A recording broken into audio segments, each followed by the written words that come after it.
So basically, this is to help and to help the community grow from tourism.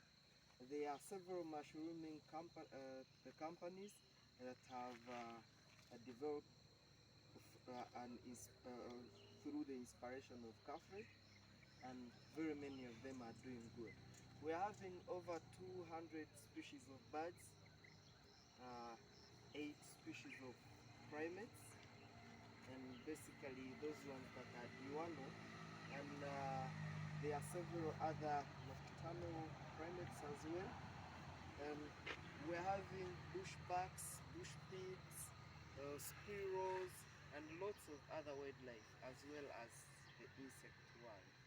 So the swamp takes us sometimes 2 to 3 hours, but depending on your interest, you can make it longer or shorter. And